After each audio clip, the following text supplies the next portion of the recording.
treats her rough, she's my ride or die. When I'm out of faith, she's my idol. I just killed a man. 26 Kisses by Great 78.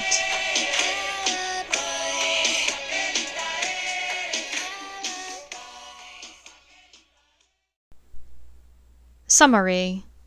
It's Hermione's 26th birthday, and it's a new tradition to get 26 kisses from 26 people. Nothing serious, just casual fun, right? Right?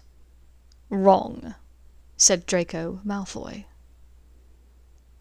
And why, in the name of Merlin's saggy eyebrows, would I do that, Gin? 'Cause it's your birthday, Hermione. Quit being such a goody two-shoes for a minute. Come on, it's a birthday tradition. Ginny Weasley smiled hugely and made her best effort to keep Hermione from doubling in her vision. According to whom? I've never heard of this, Hermione said, tipping sideways just a bit. Ginny was a few drinks ahead of her, but she was a lightweight. It only took 1.5 fire whiskies for her to start listing a bit to the side. According to me. I just made it up. You're turning 26, you have to get 26 birthday kisses from 26 people tonight. Right here. No going home till it's done. Ginny hiccuped, then grinned. Me first, come here.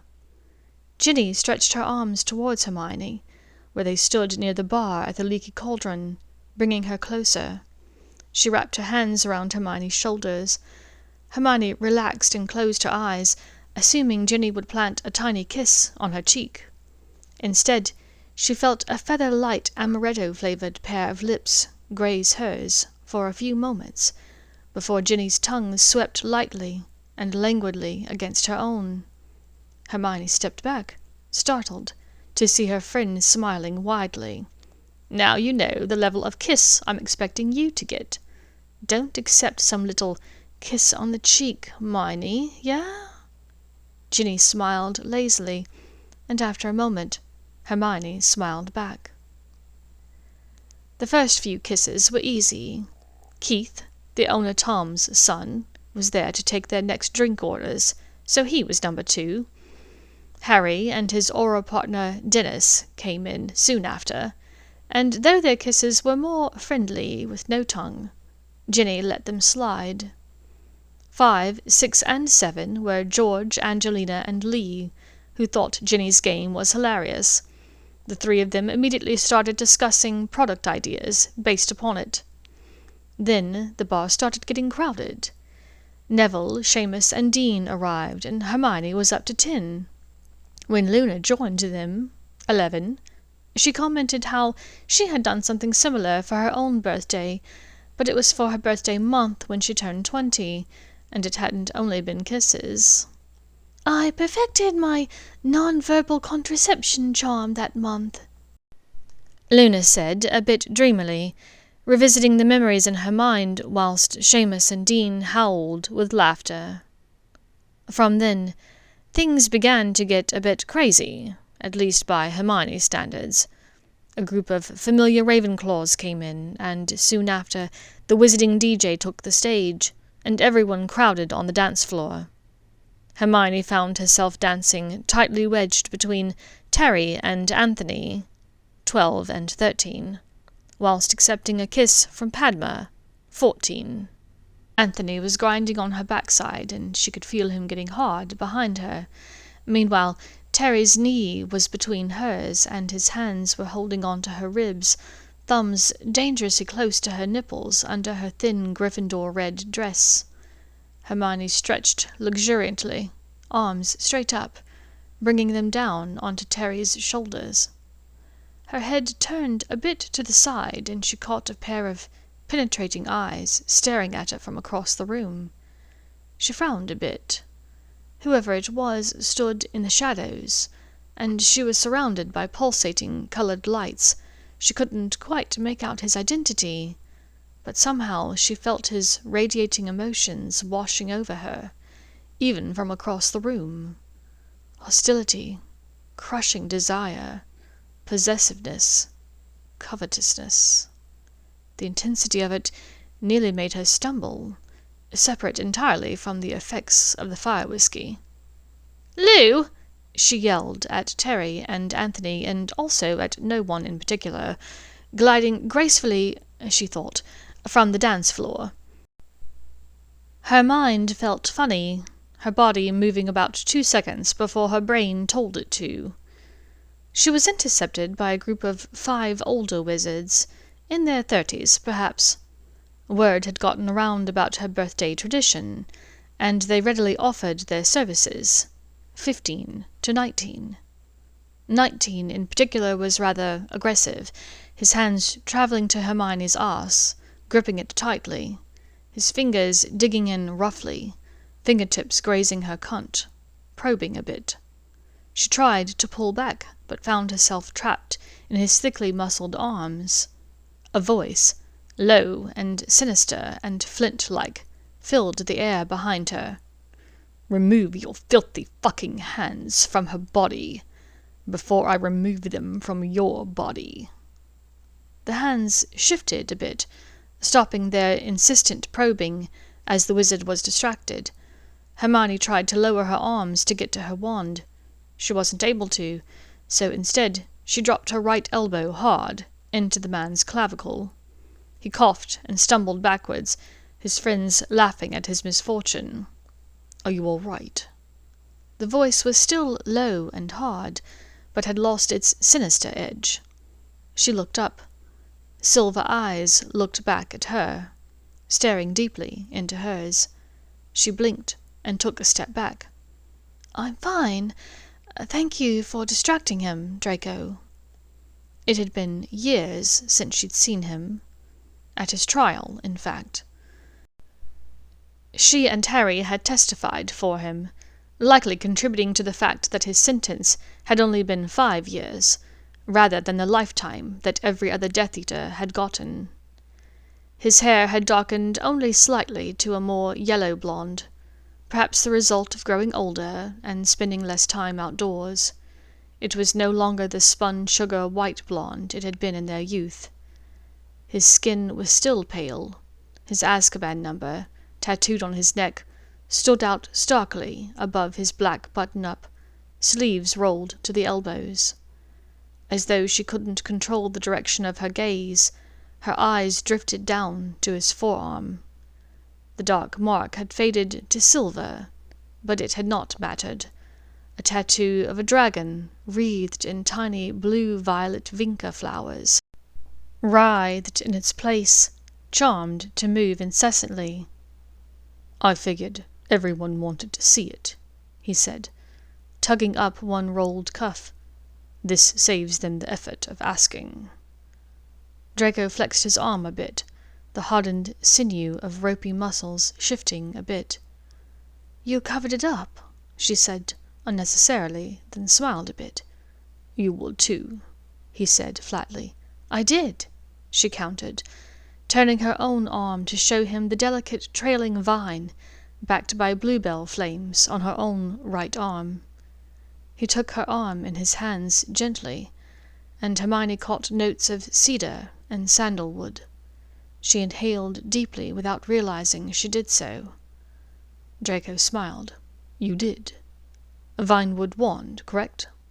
he asked, though he already knew.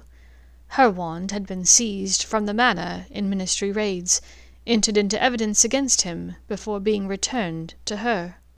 She smiled in answer. "And bluebell flames?" "Because you used to conjure them in school." She gasped slightly. "I used to watch you in the courtyard between classes," he explained before she could ask. She looked back down at his ink. "I like the vincas." "The sorcerer's violet, said to ward off dangerous beasts, evil poisonous snakes, and the like." She smiled a bit drunkenly. "Smart. I thought so." "I thought vincas were supposed to mean a long and happy marriage." "Those are 2 sides of the same coin," he said with a smirk. He glanced over her shoulder. "Your posse is looking for you. Perhaps you should get back to them. Just a matter of time before one of them comes to rescue you." "Well, thanks, Malfoy," she said, rising on her tiptoes, the fire whiskey encouraging her to offer him kiss number 20. "No," he said abruptly, harshly, grabbing her by the elbows and stopping her from either leaning in closer or moving away from him. "Sorry, I forgot that you were a prick for a moment. I thought you had changed a bit from the prat you'd always been. Felt something pass between us momentarily." She shook her head and looked away, sneering at the ridiculousness that had just passed through her mind. "Don't be sorry. But what number are you on with your kisses?" Her brow furrowed a moment. 20? "I want to be number 26, he said quietly, lowering his mouth to her ear, burying his face in her hair. "And I want to be alone with you when we kiss for the first time." Her breathing stopped, and she felt a twisting, fluttering, thrilling sensation in her lower belly. Suddenly, her knickers were soaked. His hands released her arms, and she stumbled backwards a bit, lips parted, copper eyes meeting his silver ones with a look of both confusion and sudden understanding. She licked her lips, then turned swiftly for the loo. Ernie and Michael waylaid her jovially, offering her hearty, friendly kisses, 20 and 21, before turning their eyes back on each other fondly. Blaze Zabini strolled up, with a large grin on his face, arms held wide as if to say he was no threat. But as he approached he seemed to see something over her shoulder and veered off, stepping nimbly away from her. She spun, narrowing her eyes at Draco, who raised his glass with a smirk. Hannah, Lavender, and Parvati met her in the women's loo, offering friendly pecks on the lips, 22, 23, and 24, and happy birthday wishes. Back out in the pub, Hermione found Ginny and Harry. "It's the birthday girl!" Ginny squealed delightedly. "Have you finished your task?" "Nearly," she blushed. "I'm at 24. "Oh, well, then I'm glad I made it to you before you passed them all out," a familiar, laughing voice said from behind her. She turned a little tipsy, smiling involuntarily at Ron. "What kept you so long? I thought you'd be here ages ago." "Finishing up a report," Ron said importantly, "that perp me and Katie nabbed yesterday." His oral partner, Katie Bell, strolled up with a tray of drinks. "Oi, Hermione, what's this I hear about you giving out birthday kisses? Where's mine?" Katie set down the tray and leaned over, planting a surprisingly nice kiss on her lips. The group laughed and toasted again to her 26th birthday. Over the rim of her glass she found the searing silver eyes watching her. She nodded and raised a brow. It was his turn. "Right, so that was 25, Hermione. Get one from Ron, and you're all done," Ginny called with a giggle. Hermione dragged her eyes away from Draco's, focusing on Ginny. From her side she felt Ron's warm, soap-smelling presence lean in a bit. "Oh, sorry. I actually promised number 26 to someone else," she stammered, a bit embarrassed. "To who?" Ron whined, put out. Ever since they'd broken up 6 years before, he'd been trying to orchestrate a reconciliation, and she'd been avoiding it. They had a great friendship, and they'd had a decent run back when they were just out of their teens, trying to figure out who they were. They made a good try, and it hadn't worked out. They were just too different. "To me," a silky, smooth voice, accompanied by the unmistakable smell of cedar and sandalwood that she'd caught before. "Fuck off out of here, Malfoy," Ron said with an edge to his voice. "Can't you just leave Hermione alone? She already knows you think she's scum. She doesn't need you. Why is it that you feel the need to remind her that some gaping assholes think she's scum? Is it to put them down in her eyes? Or to make you look better that you don't put her down that way? Or is it just because you have a small cock?" Draco asked Ron. Hermione's eyes widened slightly. How had she never noticed this? Any time purebloods or the Wizengamot or any Death Eaters came up in conversation, Ron was quick to remind her that they thought her to be a lowly, filthy Muggle-born, or worse. Her self-righteous drunkenness appreciated this newfound perspective. There were a few uncomfortable glances among the group. Ginny, alone, was smiling. "When did you get so fucking observant, Ferret?" asked Ginny. "About 2 years or so after my father tried to get you blamed for that chamber business. And about a year before he tried to kill you all in the Department of Mysteries." There was a general intake of breath around the table. "My apologies about all that, again." "Yeah, we all got your ridiculous letters." Katie's eyes flashed, "as though they were going to make up for everything." She placed a hand over Ron's hand, and Hermione suddenly wondered if, for Katie, this was just as much about the small cock comment as it was about the letters. She and Katie had discussed the letters, of course, as Katie's had talked about Draco's serious regret about the necklace. When the letters had been sent over the course of 1999, each spaced a few days or a week apart, word had gotten around to their friends' letters. Some letters were quite short, others very heartfelt. Hermione had always kept hers private, refusing to divulge the contents to anyone, even Harry and Ron. Even now, some of the words came back to her. "Granger, I'm deeply sorry for all of the pain I've caused you, the names I've called you, the evil bullshit I put you through. No one deserved that, but especially not you. I can admit now that the anger and contempt I expressed was born of jealousy. You were always so unafraid, always challenging wrongdoing and earning the respect of your friends. You were loyal and intelligent and confident and fearless, all the things I could never be.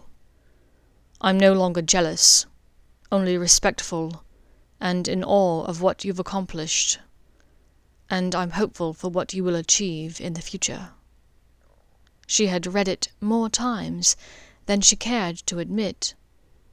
"I appreciated your letter," Hermione said quietly. His eyes met hers, and she felt a shiver down her back. "I meant every word, Granger," he said quietly. "Shall we?" He held out a hand towards her. "Shall you what?" Ron stood quickly, despite Katie's hand on his. "Granger and I are leaving." "The fuck you are!" Ron said menacingly, reaching for his wand in its holster. "Ron, I have already delivered the people's elbow to one man who thought I belonged to him. Don't make me use another one." Harry and Ginny laughed quietly, knowing Hermione's strange affinity for Muggle wrestling. Hermione stood, taking Malfoy's hand and using it to steady herself on her stilettos. She stepped away from the table, bidding everyone good night as they blended into the crowd. Here she hesitated. She had zero intention of going to Malfoy Manor. To be honest, she wasn't certain if Draco even lived there any more. But the concern of going to a strange house with a wizard whilst drunk had been drummed into her from a young age. The fact that it was this wizard, that house. "Can I walk you to your flat? Make sure you get there, all right." His voice was soft now. She breathed a sigh of relief. She was far too drunk to apparate, and there was no need to flew. They would walk through the wizarding section of London to her flat, just above the bakery in Casually. It would be public and safe. Oddly, a part of her felt safe with him, regardless of their method of travel. Another part of her felt decidedly unsafe, and she found that she didn't mind that. Near the door of her flat, Hermione's pace slowed. "I'm just here, ahead." "All right." Their easy discussion on the walk, potions, books, politics, faltered now. Both of them recognized the turning point they were facing. "Would you like to come up for tea?" "I'd love some." As she opened her door, the bell on Crookshanks's collar tinkled. "Oh, Crooksy, please don't mind him, Draco. He doesn't care for strangers." Hermione threw her bag on a small table and hung up her cloak. Crookshanks, the flat-faced traitor, jumped into Draco's arms. "Pussies love me, Granger," Draco purred, scratching the cat's furry neck with his long fingers. "Crookshanks, isn't it? My mother had a friend named Edgar Crookshanks when she was small. Died of accidental poisoning, I believe, when they were 6 or so." Hermione eyed her cat uncertainly. "I'm sure it's a coincidence," Draco said, amused at her expression, placing Crookshanks on her sofa. "Do you have Darjeeling?" I think so. Do you want some?" "No, Granger. I just make it my policy to ask everyone whose home I visit if they have it. I'm the tea police." She tittered, turning swiftly to the kitchen and tumbling into the wall. "Whoa, there," he said softly, grabbing her by her elbows to steady her. "Careful now. You don't want to bruise the people's elbow. You might need it later." "Why is that? You like it rough, Malfoy?" She smirked at him. In the dim light of the corridor, his eyes widened, pupils suddenly blown wide as if to take in everything of her. He reached into his cloak pocket, withdrawing a vial of greenish liquid. "Drink this," he said. She took it, examining it. "What is it?" "Sober-up potion," he said quietly. "But I like my buzz," she murmured. His eyes glittered at her, half-lidded with desire. "Granger, I need to know if what happens here tonight is you or the fire whiskey," he said, staring intently into her eyes.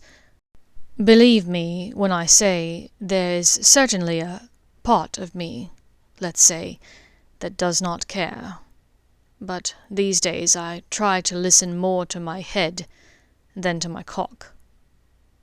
Her pussy clenched and she huffed, a little breathless. She stared up into his eyes for a moment, then, without breaking eye contact, uncorked it and drank it in one. She vanished the vial wandlessly and stepped towards him, pushing him against the wall behind him. Reaching up for the scruff of his neck, she dragged his mouth down to hers, crashing her lips together, a feverish tangle of lips, teeth, and tongues. She pressed into him, feeling the outline of his cock, already straining and hard. She was unsure if it was the after-effects of the fire whiskey, or just her own body, but she wanted it so bad that she moaned into his mouth. This was answered by a primal groan from deep in his throat, and she brought her hands around him to caress his shoulders. In a matter of seconds, he had lowered the thin straps of her red dress, finding her breasts bare beneath it. He sucked one small nipple into his mouth, fingers playing across the other one. She reached for his waistband, but he slapped her hands away. "It's your birthday, witch. Believe me when I say, tonight is about you." Suddenly, he grabbed her around the waist, lifting her body easily over his left shoulder. He settled her there, lightly slapping and then palming one thigh possessively. His fingers splaying, gripping lightly, inching tantalizingly into the sensitive dip between her legs. She arched a bit, thighs rubbing together in an effort to find some relief from the sudden, intense throbbing in her cunt. Then Draco was moving languidly, panther-like, down the corridor towards her bedroom. He lay her down gently on the bed, lowering himself to kneel, his chest level with the edge of the bed. He carefully removed first one stiletto, then the other, then pulled her slowly and deliberately to the edge of the bed, making her dress slide up her ass, pooling under the small of her back. All of this as he looked her fully in the eye. "May I?" he asked. She gulped and nodded. "Your words, Granger," he murmured, his breath tickling the inside of her thigh. "Yes, please," she moaned, a bit more wantonly than she'd intended. The hand on her thigh pushed one finger under the lacy edge of her knickers. "Do you wish to keep these?" As they were pretty much ruined anyway with her arousal, she said no. She'd expected him to vanish them, or use his wand to cut them. Instead, he grabbed first one side, then the other in his two strong hands, ripping them along the side seams with a low growl. Her cunt clenched down on nothing again at his actions. He stilled, looking at her, taking her in for a moment.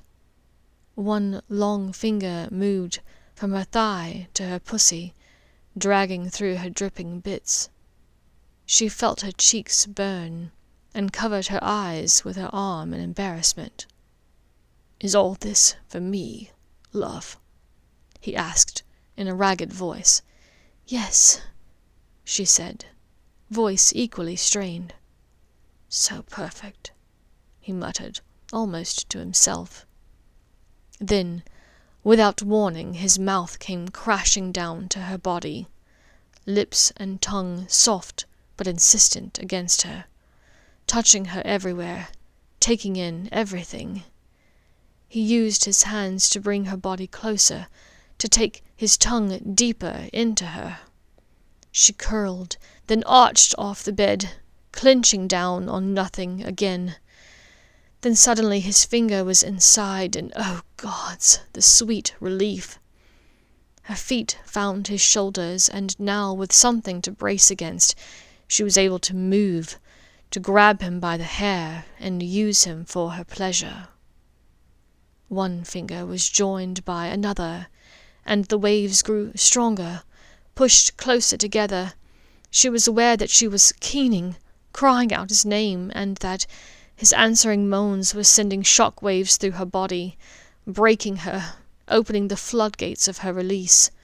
She shrieked, her whole body straining, clamping, grasping for it. There! Oh gods, there! When it was over, aftershocks still rocketing through her body, she opened her eyes, struggling to focus from where they had rolled back in her head. "Draco," she said, staring up at the ceiling. "Granger." He rose slowly from his knees, still fully dressed, face glistening in the moonlight from the window. "Yes," she said, the answer to an unspoken question. He towed off his dragon-hide loafers, tore his half-unbuttoned shirt over his head, and shucked his trousers and pants so quickly it almost seemed as though he vanished them. She giggled a bit, reaching out for him. He crawled up the bed to her, not even bothering to clean off his face as he kissed her deeply. She tasted herself on his tongue, as his cock pushed inside of her, insistent, in control, but gentle. She closed her eyes and threw back her head, caught off guard by the stretch of it. She had not even seen his cock, not really, but it felt huge within her. She felt filled up, and her pussy clenched once more at the thought, this time finding his flawless length. They moved together, her hips rising to meet his groin as he rutted into her. Their eyes locked, her copper brown melting into his silver. His hair fell down into his eyes, light blonde bits darkened with his exertion, breaths coming fast and shallow, as though he was afraid that if he breathed too hard, she might disappear, like a daydream. He reached a hand between them, swiping a bit of her silic and pressing and rubbing gently on her clit. She bit her lip and squeezed her eyes shut as she felt her orgasm coming on. "Eyes on me, gorgeous. Look at me, Granger," he growled, and her eyes flew open once more. 3, 4, 5 more thrusts, each tighter and stronger, and she came, pleasure bursting and rippling up her body in rolling waves, meeting his as he came with her. They lay there a moment, him panting hard and her shivering from the echoing currents of bliss that undulated through her body. He summoned the blanket to drape over them, softly performing the necessary charms as sleep threatened to overtake her. "Will you still be here in the morning?" she asked, half asleep. "Every morning that you'll have me," he answered, tipping forward to kiss her shoulder. "And Granger." "Next year, I get all 27 kisses." And he did. When I'm out of faith, she's my idol. I just killed a man, she's my idol. Thank you for listening to 26 Kisses by Great 78.